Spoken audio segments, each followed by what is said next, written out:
Assalamualaikum warahmatullahi wabarakatuh.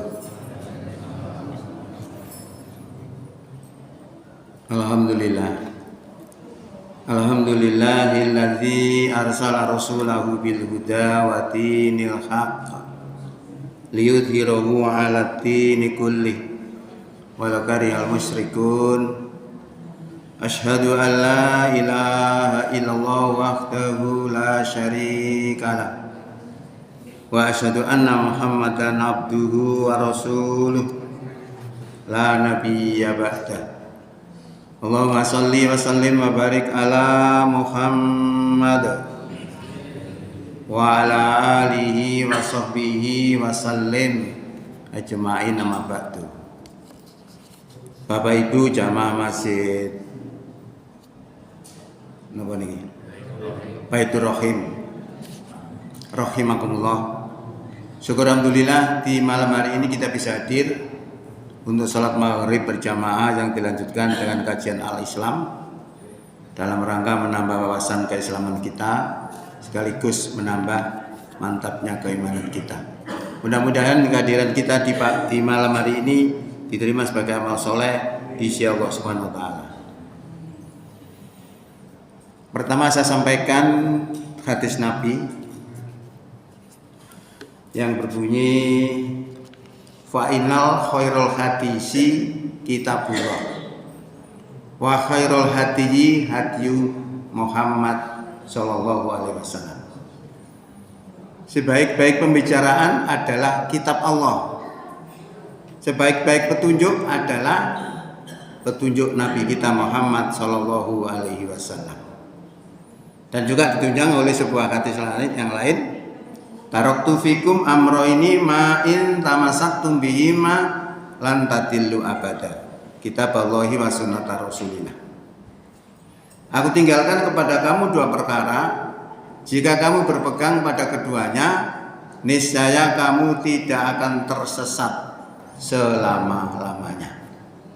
Para sahabat bertanya, apa itu ya Rasulullah?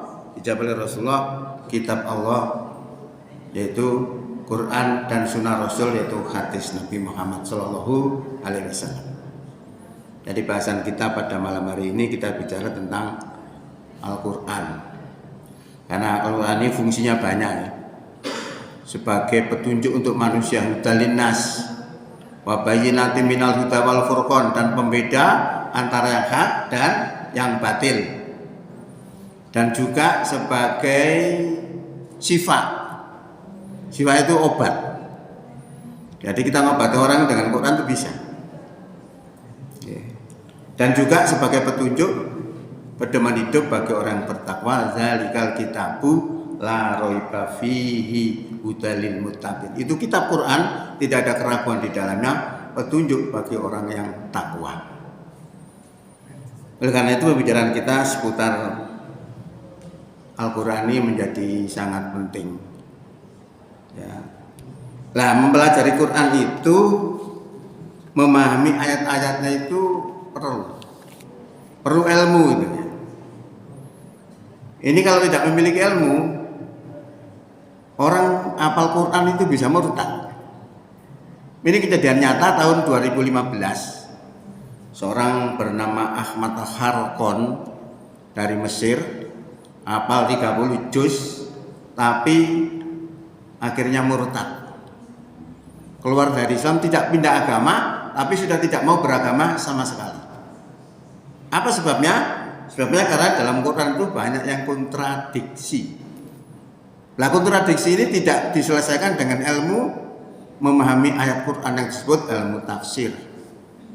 Salah satu contoh, innal ladzina amanu wal ladzina hadu wan nasara was-sabiina man amana billahi wal yaumil akhir wa amila sholihan falahum ajruhum 'inda rabbihim wala khaufun 'alaihim wala hum yahzanun.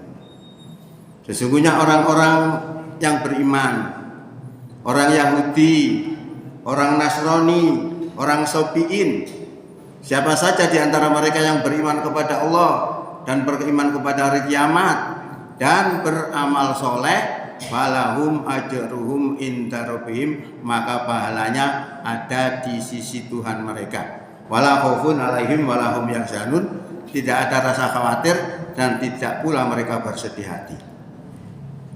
Ayat ini menunjukkan bahwa semua agama sama. Pokoknya melakukan 3 hal selamat. Termasuk Yahudi, Nasrani, Sobiin melakukan 3 hal selamat. Tapi ayat ini kontradiksi dengan ayat lain.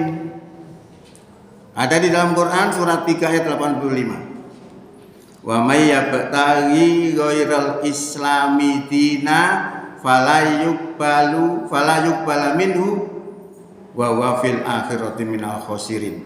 Barang siapa mencari agama selain Islam, maka tidak diterima dan di akhirat termasuk orang yang rugi. Ayat ini menjelaskan kalau tidak Islam tidak diterima. Eksklusif ayat. Nah, bacaan tadi yang bacaan pertama tadi, walaupun tidak iman selamat asal melakukan 3 hal. Ini bertentangan.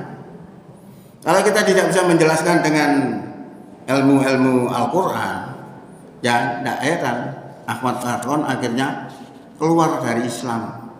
Ini kan sangat disayangkan. Tolong boleh jus Islam murtad, apalagi kalau kita apalnya Allahu ahad tok materno. Ya, makanya perlu kita belajar itu seperti itu. Nah, metode di dalam memahami ayat itu ada macam-macam. Tapi yang utama itu adalah bil maksur, Quran dijelaskan oleh Quran, Quran dijelaskan oleh hadis, Quran dijelaskan oleh asbabun nuzul. Baru akan kita ketahui maksud daripada ayat itu. Tetapi masalahnya tidak semua ayat memiliki itu. Tidak semua ayat bisa dijelaskan dengan ayat yang lain. Tidak semua ayat bisa dijelaskan dengan hadis. Tidak semua ayat punya asbabun nuzul. Nah, kalau sudah seperti itu, maka metodenya diganti dengan metode birro'yi. Nah, birro'yi ini dibutuhkan kekuatan bahasa. Bahasa dalam bahasa Arab itu disebut nahwu dan sorof ilmunya. Nahwu itu gramatika bahasa Arab, sorof itu perubahan kata. Dari satu kata bisa berubah menjadi ratusan kata. Nah, ini diperlukan.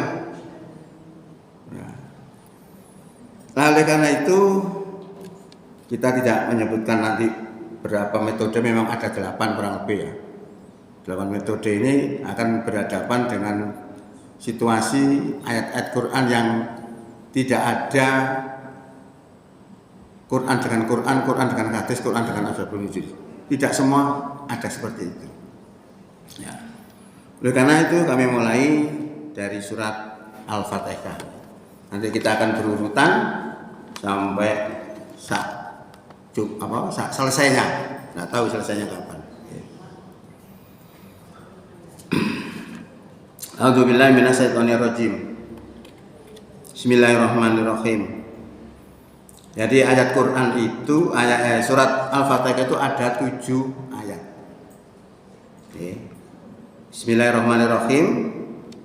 Kemudian Ar-Rahmanirrahim, Maliki yaumiddin, iyyaka na'budu wa iyyaka nasta'in, ihdinas siratal mustaqim, siratal ladzina an'amta 'alaihim ghairil maghdubi 'alaihim waladdallin. Ada 7. Tapi kalau kita menganggap bahwa bismillah tidak termasuk Fatihah, maka bacaannya beda. Ya, harus 7. Makanya dalam membaca Quran Fatihah itu ada macam-macam modelnya. Dan itu semua ada hadisnya. Ada yang Fatihah bismillahnya dibaca jahar. Jahar itu apa? Jelas. Ini misalnya tadi Bismillahirrahmanirrahim, Alhamdulillahirabbil alamin. Dibaca jelas. Ada yang dibaca sir. Sir itu dibaca pelan. Tapi tetap baca bismillah. Oke, Bismillahirrahmanirrahim pelan. Terus alhamdulillahnya keras. Ada seperti itu. Ada yang nggak pakai bismillah. Ya langsung alhamdulillah. Semua itu ada hadisnya semua. Nah itu disebutkan di sini, disebutkan pertama, ayat pertama adalah Bismillahirrahmanirrahim, dengan menyebut nama Allah yang Maha pengasih lagi maha penyayang. Kalau menyebut asmane Allah zat kang maha welas tur maha asih.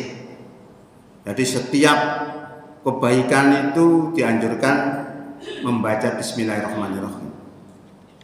Ini hadis itu begitu. Dari Bismillah ini ada Quran yang tidak pakai Bismillah. Ada surat Taubat. Surat Taubat itu nggak pakai Bismillah. Di sini perang tok. Kau mana perang ini?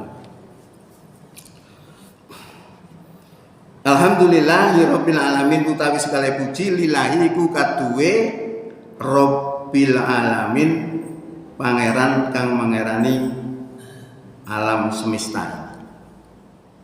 Sehingga pernah Fir'aun itu bertanya kepada Nabi Musa, siapa Tuhan yang menguasai semesta alam itu?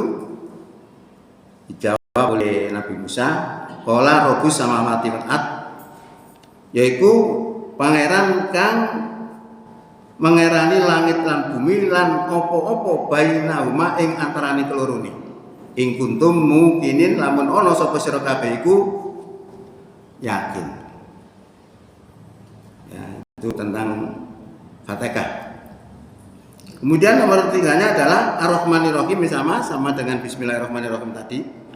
Itu zat kang mau welas tur mau asih. Jadi saking welas asih Gusti Allah ini ku sapa masih kafir dikek rezeki. Ini secara umum seperti itu. Maliki yaumiddin. Kalau kita baca ma panjang itu artinya yang merajai, yang menguasai. Kalau dibaca Maliki yaumiddin boleh. Karena bacaan Quran itu ada 7 macam. Nah 7 macam bacaan Quran ini yang sekarang distandarkan itu menjadi satu bacaan yang disebut bacaan Quraisy, dialek Quraisy. Lah supaya sak dunia ini sama, dibuatlah ilmu yang namanya tajwid. Siapa belajar tajwid ini bacaannya sama, sak dunia sama. Jadi kalau misalnya ada orang mengatakan Ziratal ladzina an'amta alaihim pakai za, itu juga nggak salah. Kita kan baca pakai shad.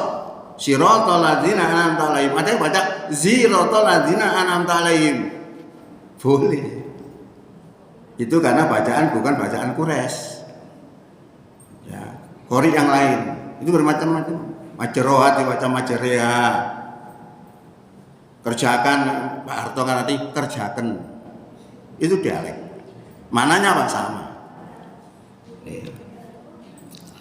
Ya, itu seperti itu.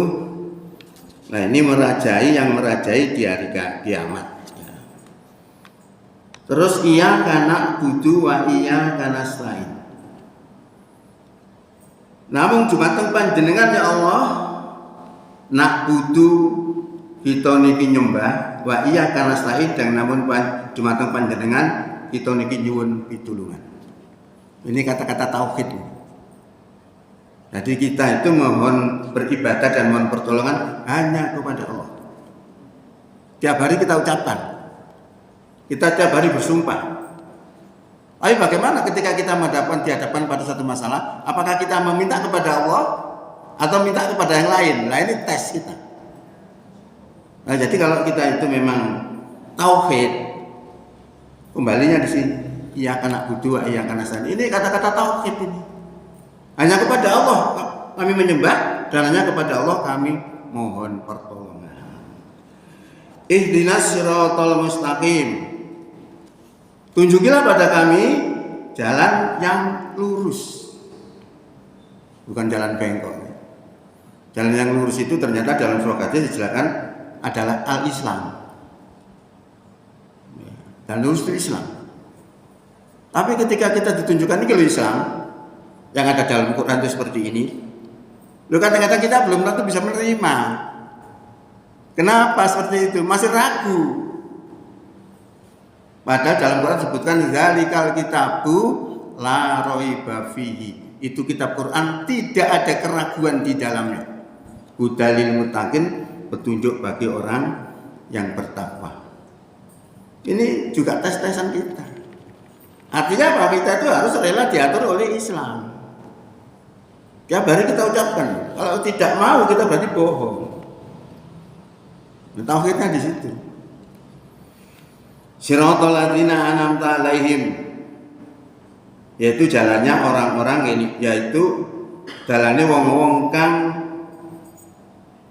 panjenengan paringi nikmat alaihim ing atase dheweke kabeh ghairil maghdubi sanes yang ingkang dipun murtai alaihim ing atase dheweke kabeh walad dolin dan sanes yang ingkang sesat. Jadi ini minta diberi petunjuk jalan, yaitu jalannya orang yang diberi nikmat. Nah kalau bayangan kita orang diberi nikmat itu apa? Orang soge, kira-kira ngono. Duwe sembarang, duwe akeh, montore akeh, omahe magrong-magrong, susun pitu misalnya. Itu kira-kira bayangannya gitu. Ternyata kalau kita pelajari dengan Quran, Quran dijelaskan dengan Quran. Yang diberi nikmat itu siapa? Di dalam Quran surat 4 ayat 69 dijelaskan orang yang diberi nikmat itu adalah para nabi, para siddiqin, orang yang benar, para syuhada dan para sholihin. Nah ini adalah Quran dijelaskan oleh Quran. Nah kalau yang tadi saya sampaikan bahwa kontradiksi Quran, kontradiksi tadi itu kalau kita pelajari dengan asbabun nuzulnya itu memang akan kelihatan. Orang yang disebutkan oleh Allah dalam Quran tadi, semua 4 kelompok tadi selamat, itu karena Yahudi Nasrani masih tauhid. Tapi kalau sudah tidak tauhid, kata Allah, walaqad kafaru. Sungguh telah kafirlah orang yang mengatakan bahwa Allah adalah salah satu dari yang 3. Nah, salah satu dari yang 3 itu siapa? Pahamnya siapa? Pahamnya Nasrani. Dikatakan oleh Allah laqad kafaru. Nah, itu berarti orang Nasrani yang sudah mensekutukan Allah, yang sudah menjadikan Tuhan menjadi 3, Tuhan Bapa, Tuhan Anak, Tuhan Ibu. Nah, ini termasuk kalau kita sebentar lagi ini tuntutan-tuntutan kita untuk mengucapkan Natal. Ya apa ini? Dalam rangka apa? Toleransi. Boleh kan ucapkan Natal itu? Nah ini menjadi bahasan tersendiri sebenarnya. Tapi semasa ini sedikit ini. Ucapan Natal itu sebenarnya tidak ada masalah. Karena Nabi Yahya sendiri juga diucapkan selamat atas kelahirannya. Nabi sendiri juga mengucapkan selamat atas hari kelahiranku dan selamat atas hari aku dimatikan dan selamat atas aku dibangkitkan hidup kembali. Ini panjangan bisa lihat dalam Quran surat 19 surat Maryam ayatnya 33. Artinya mengucapkan selamat atas kelahirannya tidak masalah. Yang menjadi masalah apa? Yang menjadi masalah yang dipakai oleh orang-orang Nasrani untuk mengucapkan selamat Natal itu bukan Isa sebagai nabi, tapi Isa sebagai anak Tuhan. Kalau kita ucapkan Isa sebagai anak Tuhan dan kita ucapkan selamat, itu artinya kita membenarkan doktrin mereka. Nah, makanya dulu Hamka itu pernah menjadi ketua MUI pusat. Itu memberi fatwa bahwa mengucapkan Natal itu haram. Ya itu sebabnya itu. Tapi pemerintah nggak setuju, cabutan fatwa itu. Tapi Hamka ini ngerti. Kalau kemudian dicabut diganti menjadi halal, terus diikuti oleh orang lain, maka itu syirik. Ada aja saya tunjukkan. Ya maka kemudian Hamka diplomasi bahwa fatwa tetap berlaku, yang dicabut adalah peredarannya saja. Jadi fatwa yang tidak dicabut tetap berlaku. Sebab ini kalau dicabut kemudian dirubah menjadi halal, diikuti oleh orang lain, maka itu syirik. Maka pada suatu hari Nabi itu melihat orang pakai kalung salib dari perak. Terus Nabi membacakan ayat 31 surat Taubat. Yang intinya bahwa mereka itu menjadikan pendeta-pendeta mereka dan rahib-rahib mereka menjadi Tuhan selain Allah, dan juga menjadikan Isa putra Maryam sebagai Tuhan. Ini marah, ya Adi ini marah. Saya ini tidak pernah rukuk dan tidak pernah sujud kepada orang-orang alim saya. Lalu disilakan oleh Nabi bahwa yang dimaksud syirik itu tadi adalah ulama itu berani mengatakan halal dikatakan haram, haram dikatakan halal, kemudian diikuti oleh pengikutnya, maka itulah syirik. Nah, ini banyak Hamkani mengerti seperti itu. Akhirnya beberapa saat kemudian beliau minta keluar dari ketua MUI. Selamat dia. Nah, ini terkait dengan masalah Natal itu seperti itu. Jadi intinya Natal itu kalau memang itu dianggap Isa sebagai nabi, maka dibolehkan. Kalau Isa dianggap sebagai anak Tuhan kemudian kita ucapkan selamat Natal, maka itu sama dengan kita membenarkan doktrin mereka, maka dihukumi oleh Hamka waktu itu adalah haram.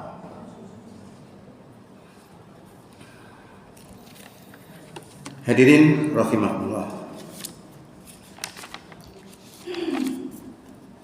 Banyak sekali fadilah-fadilah dalam Fatihah. Kita lihat fadilahnya Fatihah.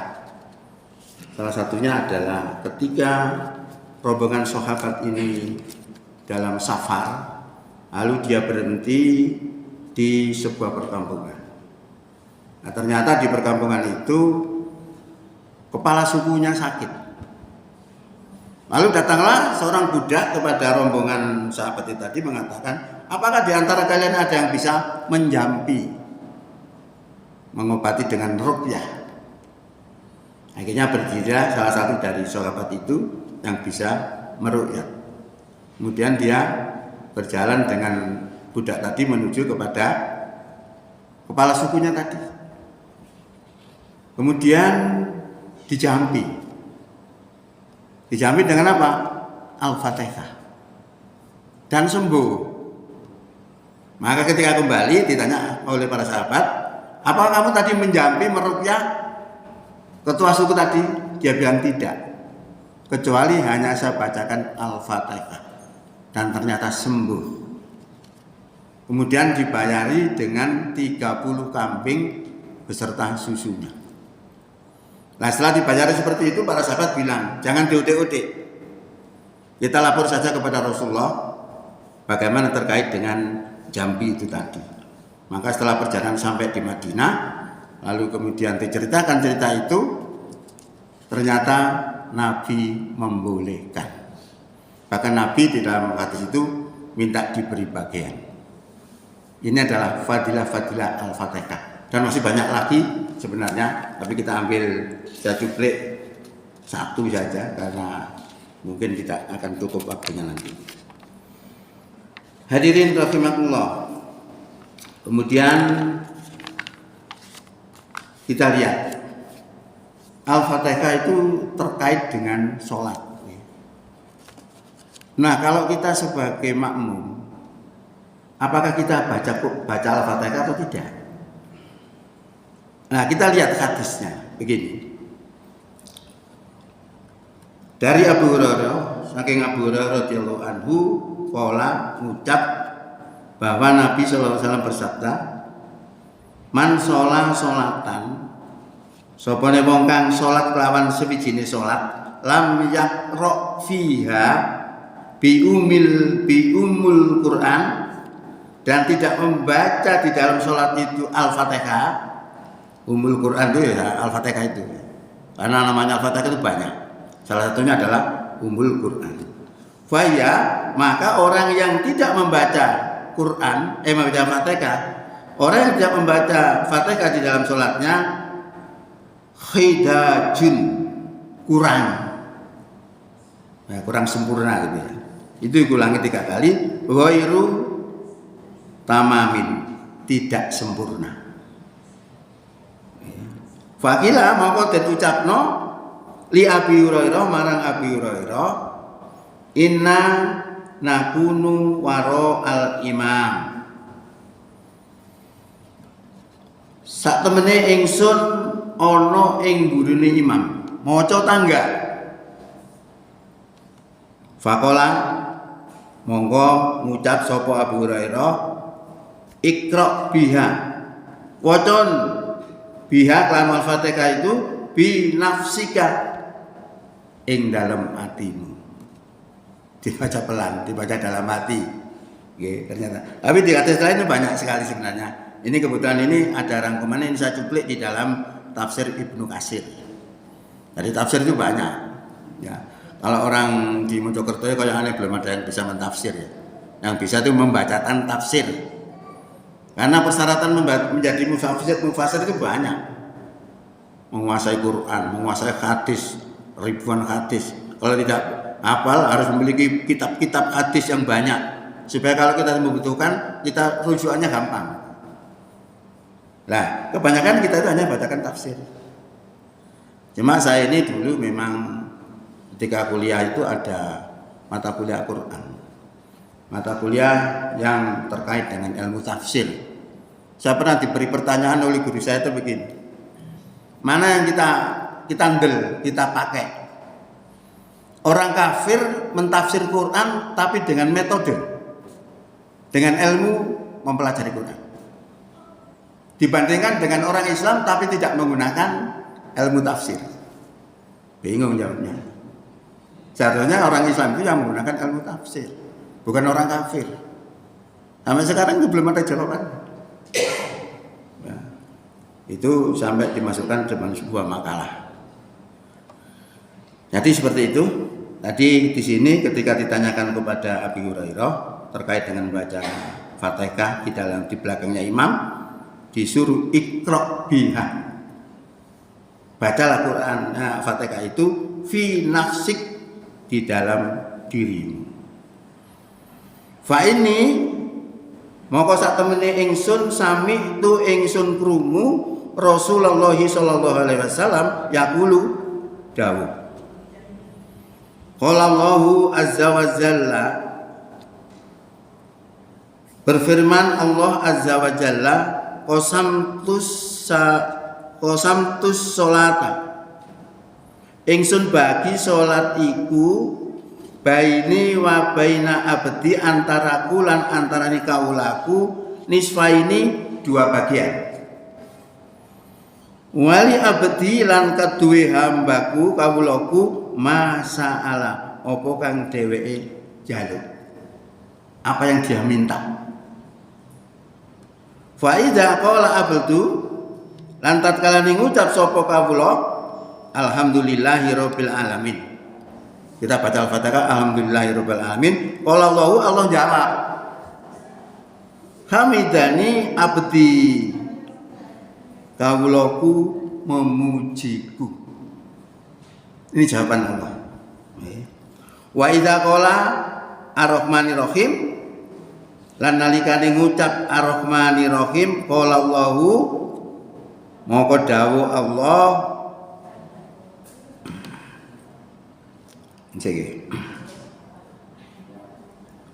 asbaya alayya abdi.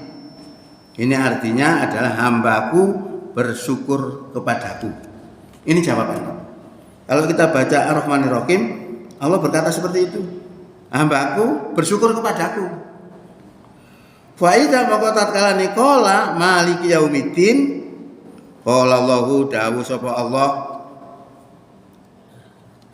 majjadani abdi. Ini artinya hambaku telah memuliakanku. Tadi ternyata dijawab oleh Allah ketika kita membaca Al-Fatihah. Wa qala marratan, dan berkata sesekali fawadza itu berserah diri ilaya maring ingsun abdi kawula ingsun. Fa idza qala, lan nalikane ngucap iya kana budu wa iya kana nasta'in, qala hadza baini wa baina abdi wali abdi masa'ala, antaraku dan antarane kawulaku wali abdi lan kaduwe kawula ingsun masa'ala ka apa kang dheweke njaluk. Nggih. Fa iza qala lan tatkala ngucap ihdinas siratal mustaqim siratal ladzina an'amta 'alaihim ghairil maghdubi 'alaihim waladdallin qala Allahu dawuh sapa Allah hadza ini li abdi kaduwe kawulaku wali abdi lan kaduwe kawulaku masalah apa kang dheweke njaluk. Nah, ini terkait dengan masalah Al-Fatihah itu banyak sekali sebenarnya. Tapi karena panjang tidak mungkin kita terapkan dalam 1 jam, maka kita ambil sebagian-sebagian saja. Jadi saya juga mengacu kepada tafsirnya Ibnu Katsir. Bapak Ibu yang kami hormati, kita lanjutkan sedikit terkait dengan Quran ini. Kita menginjak kepada ayat surat Al-Baqarah ayat 1. Bunyinya alif lam mim. Alif lam mim. Itu ada yang mengatakan alif lam itu Allah, mim itu Muhammad. Kalau itu dasarnya adalah hadis, ya tidak ada masalah. Tapi kalau hanya sebagai pemikiran saja itu belum tentu benar. Maka menghadapi ayat-ayat yang seperti ini, kita harus ingat bahwa di dalam ayat Quran itu ada 2 model ayat. Pertama, ayat yang mutasyabihat. Ayat yang sulit diartikan, biasanya yang bisa mengartikan itu hanya orang-orang yang ahli. Maka kebanyakan para ustadz itu mengembalikan artinya kepada Allah Subhanahu wa taala. Termasuk alif lam mim ini termasuk kategori ayat yang mutasyabihat. Yang kedua adalah ayat muhkamat. Ayat muhkamat ini adalah ayat yang jelas. Ya, tidak pakai ruwet. Jadi untuk penjelasan dalam Quran itu jelas sekali. Itu disebut ayat Muhammad. Kemudian di sini disebutkan zalikal kitabu utawi iki kitab la raiba fihi ora ono keraguan fihi ing dalam kitab hudalil muttaqin pituduh kanggo wong takwa. Yang lihat di sini Quran ini tidak ada keraguan. Pasti benar. Tapi umat Islam sendiri belum tentu bisa menerima walaupun itu dikatakan Allah sebagai suatu kebenaran. Karena dalam Quran itu isinya macam-macam. Kadang-kadang kita disodori ya belum tentu bisa menerima. Apalagi orang lain. Orang-orang kafir itu menganggap bahwa Quran itu bukan wahyu. Yang bilang wahyu kan kita. Orang-orang non-muslim itu mengatakan kalau Quran itu buatannya manusia. Buatannya Muhammad. Nah ini perlu kita itu untuk meyakinkan bahwa Quran ini betul-betul tidak ada keraguan. Benar. Ini juga perlu dialmoni. Kalau tidak kita akan ngambang. Tidak yakin dengan Quran. Nah supaya yakin coba kita lihat di dalam Quran itu ada ayat yang dibaca oleh orang-orang kafir. Ternyata ayat ini sesuai dengan ilmu pengetahuan. Di dalam Quran surat 4 ayat 56, innalladzina kafaru sak temene wong kang engkar, sak temene wong kang kafir bi ayatina kelawan pira-pira ayat ingsun saufa nuslihim naro yakti ingsun bakal nglebokno dheweke kabeh ing dalem neraka. Jadi nek gak percaya mek Quran dilebokno neraka. Engkar kafir. Ulama semangsane nazijat gosong juluduhum kulite badalnahum juludan ghaira ingsun ganti dheweke kabeh mang apa nih juludan kulite ghairaha dengan kulit yang lain. Lah apa kate diganti Pak? Disebutkan oleh Allah liyadzul azaba supaya dheweke kabeh bisa ngrasakno siksa. Innallaha kana azizan hakimah sak temene Allah itu zat kang maha perkasa lagi maha wicaksana. Ini intinya di sini, kenapa Allah mengganti kulit yang baru? Ya, ini jadi masalah. Ternyata ini dibaca oleh seorang doktor dari negeri gajah. Itu negeri gajah di mana? Negeri yang banyak gajahnya. Bernama Tajaten. Dia membaca makalah. Makalahnya orang Amerika bernama Kate Moore yang membicarakan tentang kulit. Kulit itu ternyata kalau sudah hangus pereng tidak terasa karena saraf sensariknya sudah rusak. Jadi intinya kalau sudah gosong itu sudah tidak terasa lagi. Makanya Allah berbuat supaya orang itu bisa merasakan sakit terus-menerus, maka kulit yang gosong tadi diganti dengan kulit yang baru. Loh, ini berarti cocok. Informasi Quran cocok dengan ilmu pengetahuan. Karena ilmu pengetahuan menyebutkan kalau kulit itu sudah hangus, maka tidak terasa. Maka di dalam ayat ini disebutkan kulit yang hangus supaya bisa terasa terus diganti dengan kulit yang baru supaya bisa terus merasakan sakit.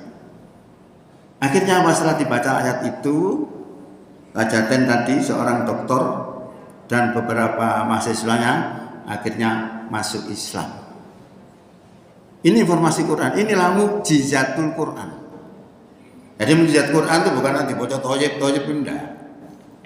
Ya. Tapi Quran bisa menjawab segala masalah. Termasuk masalah bencana ini dijawab bisa. Apalagi sekarang ada toleransi, tuntutan toleransi. Dibicarakan tentang toleransi dengan Islam bisa. Ya, itu nomor 1. Kemudian nomor 2 terkait dengan ilmu kedokteran. Disebutkan dalam Quran surat 23, walaqad khalaqnal insana min sulalatin min tin. Jadi teman-teman ingsun wis ndadekno menungso saking saripati kang asale teko lemah. Saripati berasal dari lemah. Tanah ini mungkin dihirup oleh tanam-tanaman yang kemudian kita makan.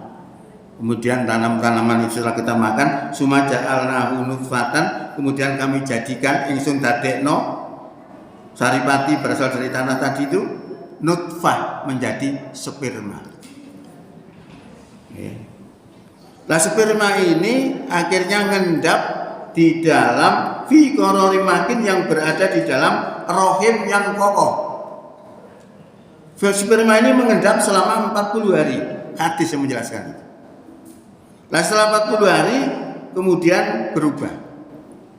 Suma khalaqna nutfata banjur ingsun dadekno sperma tadi itu jadi apa? Alaqah menjadi alaqah. Alaqah itu segumpal darah.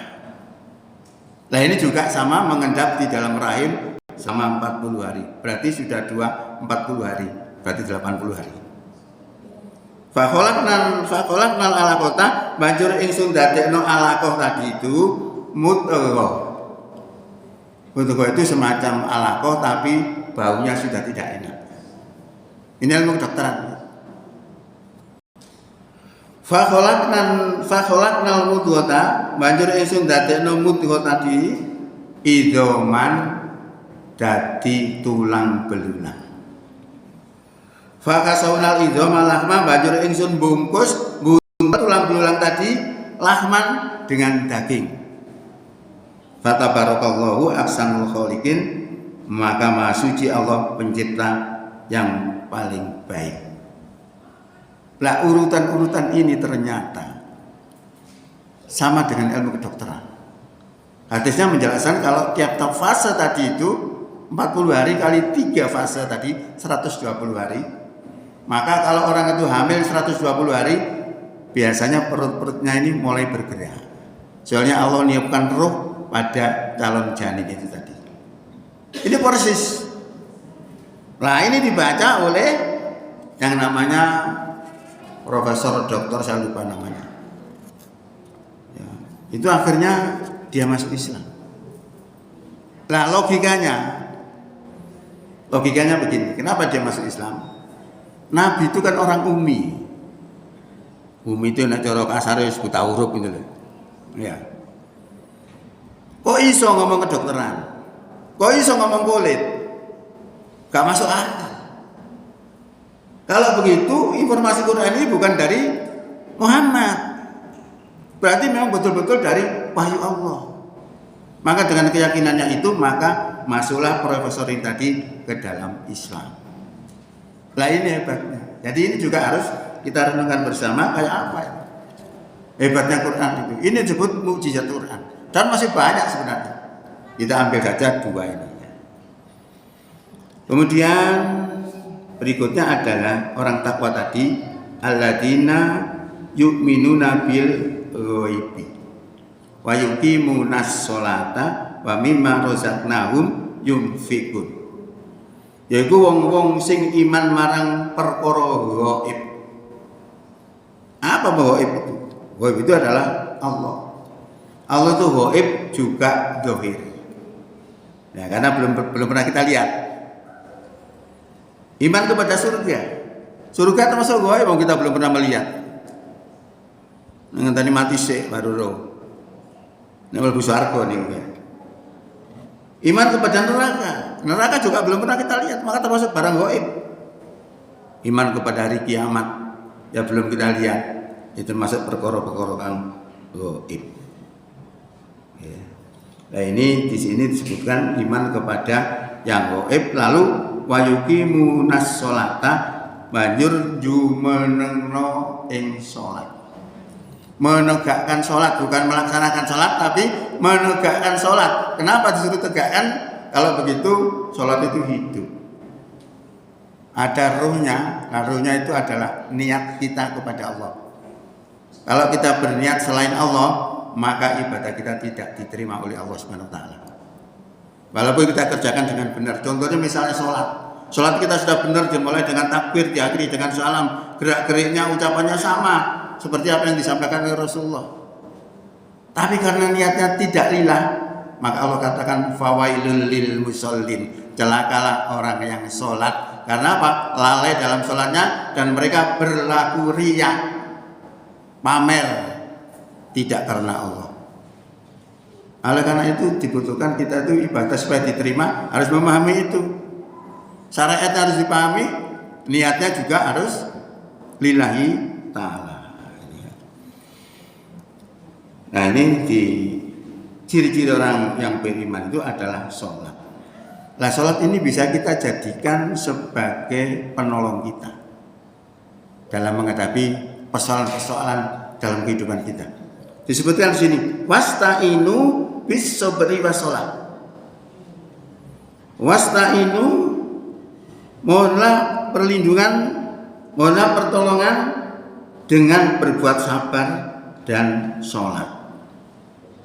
Sabar niku angel ya. Sabar niku luar biasa. Kita bisa sabar kalau mengerti hakikat dalam kehidupan kita. Kadang-kadang sesuatu yang kita anggap jelek itu belum tentu jelek buat kita. Sesuatu yang kita anggap baik juga belum tentu baik buat kita. Nah kalau begitu bagaimana? Apa yang kita terima itu yang terbaik. Apa yang menimpa kita itu yang terbaik. Karena Allah berfirman dalam Quran surat 2 ayat 216, kutiba alaikumul qital, diwajibkan atas kamu perang. Wa huwa kurhul lakum, padahal perang itu sesuatu yang kamu benci. Perang itu kan bukan enak ya. Sepatan-patenan, mbut gawe gak iso jenak sembawa barang gak enak, memproduksi janda-janda yang banyak. Nah tidak senang. Tapi apa kata Allah? Asa antakrahu saya wa huwa khairul lakum. Boleh jadi kamu benci kepada sesuatu padahal dia baik untuk kamu. Wa asa antuhibbu saya wa huwa syarrul lakum. Boleh jadi kamu menyukai sesuatu padahal itu jelek untuk kamu. Wallahu ya'lamu wa antum la ta'lamun. Allah mengetahui sedang kamu tidak mengetahui. Nah ini harus kita pegang supaya kita menjadi orang yang punya karakter, bisa militan, menghadapi apapun tidak teler, kuat. Karena mengerti hakikat dalam kehidupan itu. Ya kadang-kadang kita mendapat nasib tidak enak, tapi akhirnya misalnya orang di PHK, gak enak, sedih. Tapi dengan di PHK itu lalu muncul pemikiran untuk berusaha dengan usaha yang lain dan ternyata lebih sukses. Akan banyak begitu. Maka berarti sesuatu yang kita terima, apakah itu jelek atau baik, itu adalah terbaik untuk kita, hanya saja kita tidak memahaminya.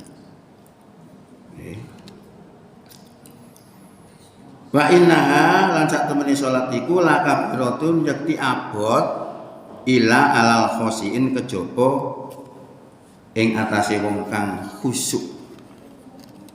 Lah khusyuk itu ya apa? Yang penting sakit pun kok ngambil didik. Isa. Khusyuk niku alladzina yadununa annahum laku rabbihim, yaitu wong-wong kan mengira, menyangka, merasa annahum sak temene dheweke kabeh iku mulaku rabbihim, bertemu dengan Tuhannya.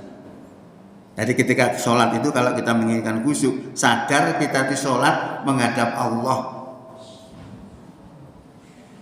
Kesadaran.